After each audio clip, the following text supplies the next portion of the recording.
Hey gang, welcome back to Joe Daddy's Garage. Today's video is part 3 in the Honda Civic rebuild. In the first video I gave you an overview of what I was going to do to the car and a basic teardown.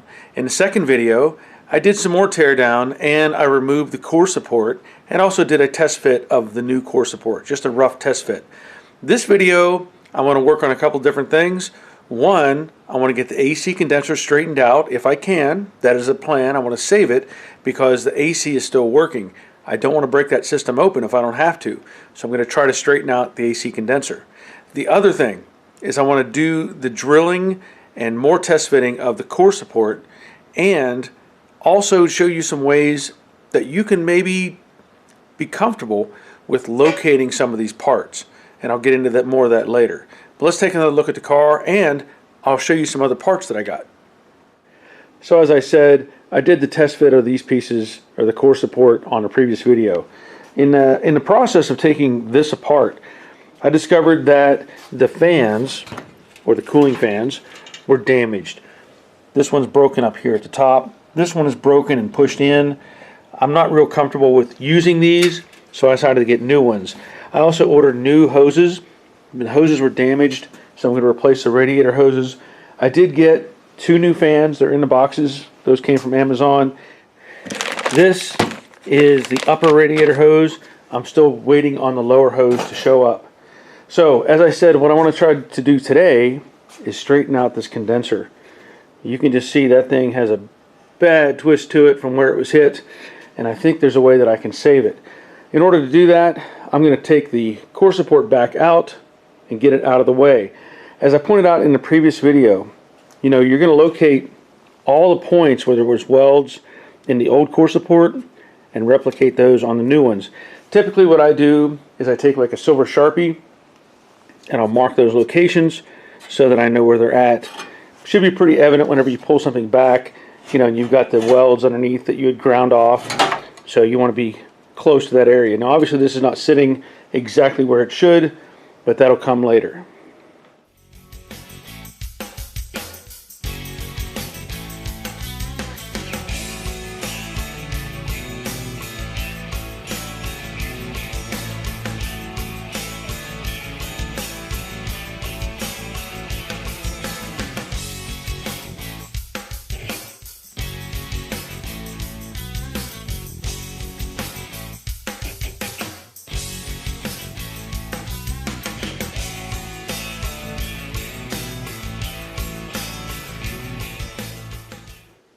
So as you can see, I have the condenser pretty straight.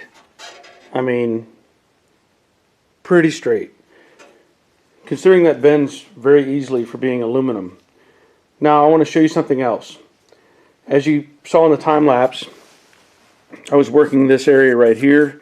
It was kind of deformed. I needed to flatten that piece out so I could bring this forward so it would mate better to the new core support.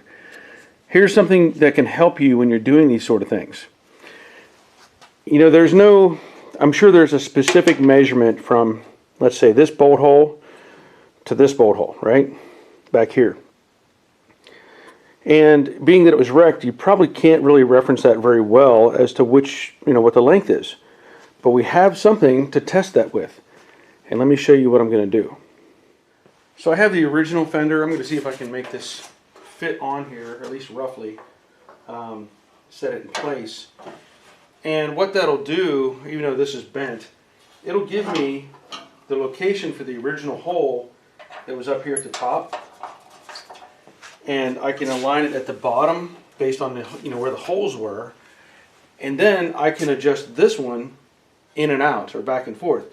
So I'm basing it off of the Fender that was on the car, and I can tell you that where it's at right now is really close, because I can put a bolt in both of those holes, and these holes aren't that big, so they kind of limit your movement anyway. But what really matters is the new Fender. Set it up in place, same deal, line it up, put in a couple of bolts. I can adjust the gap at the door so I get the reveal where I want it.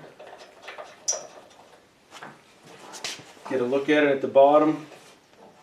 Now this fender's not going to fit as good as an original fender, but it's really close. And in this case, it's close enough. So I'm going to have to fight with the bottom corner just a little because it's not fitting the rocker panel very well. However, I can put a bolt in both of those holes and know that the fender's going to fit. Just a tip for you. And just one thing I also want to point out, when you're test fitting this stuff, if you have an original fender, like on the driver's side, you can do the same thing. Put it in place. You can even use what I call the witness marks, and that's where the bolt actually left a circle.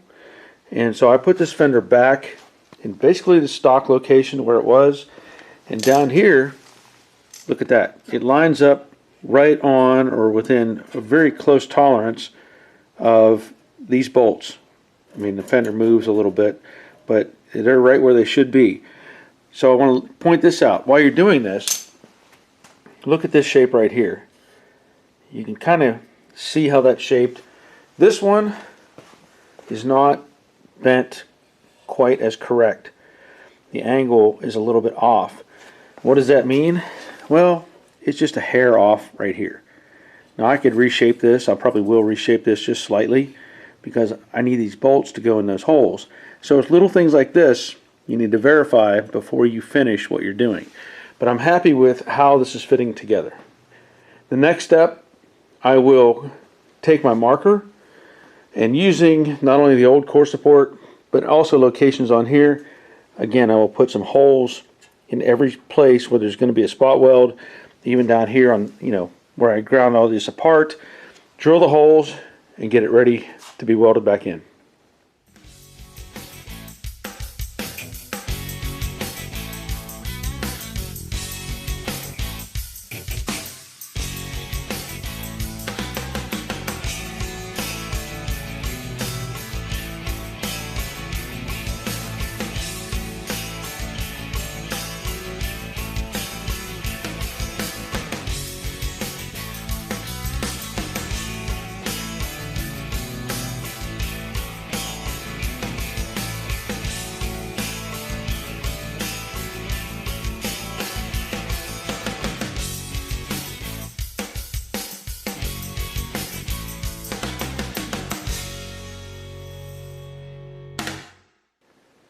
Okay, so you saw me doing all the prep work to this, sanding the holes that I had drilled, so that's some bare metal, so when I weld it, it'll weld easier.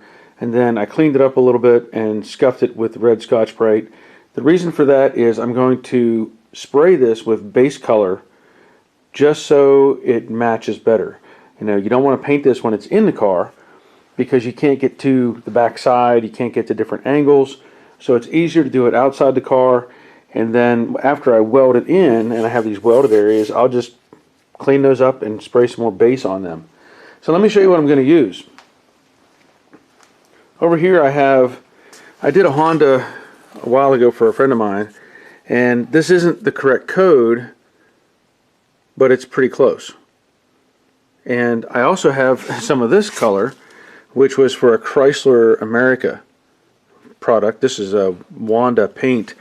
But amazingly enough, that color and that color, I know it's hard to tell, but they're almost the same color. So what I will do is use some of this, and just to show you, it's kind of hard, this is pretty dirty. But if I come over here to the core support itself, the original one, and I put some of that Wanda paint right there, just to get an idea. But if I set this on, I'm happy with that. It's just going to be close to the right color. Doesn't have to be exact, just has to blend in.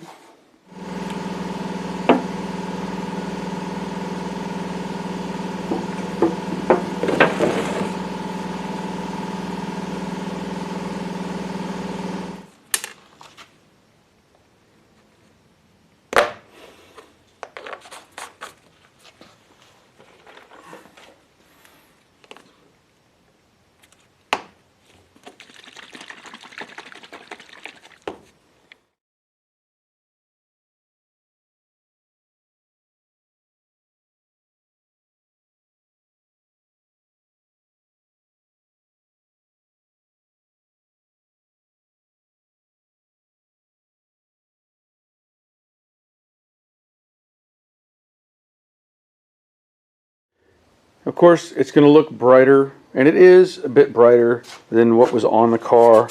You know, this is all filthy, and it's a little bit brighter color, but that's okay.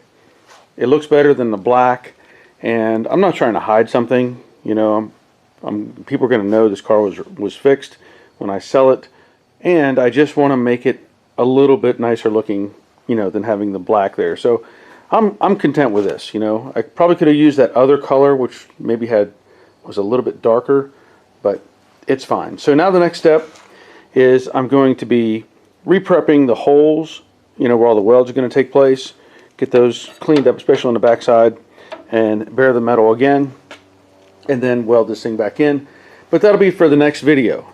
You know, I'm trying to cover this in steps, and this is where I'm at right now. So the next thing I'll do in the next video is going to be welding that in and test fitting various pieces, trying to get the fans in, all that sort of thing. But I want to thank you for watching, thank you for subscribing, and until next time, take care of yourselves. See ya.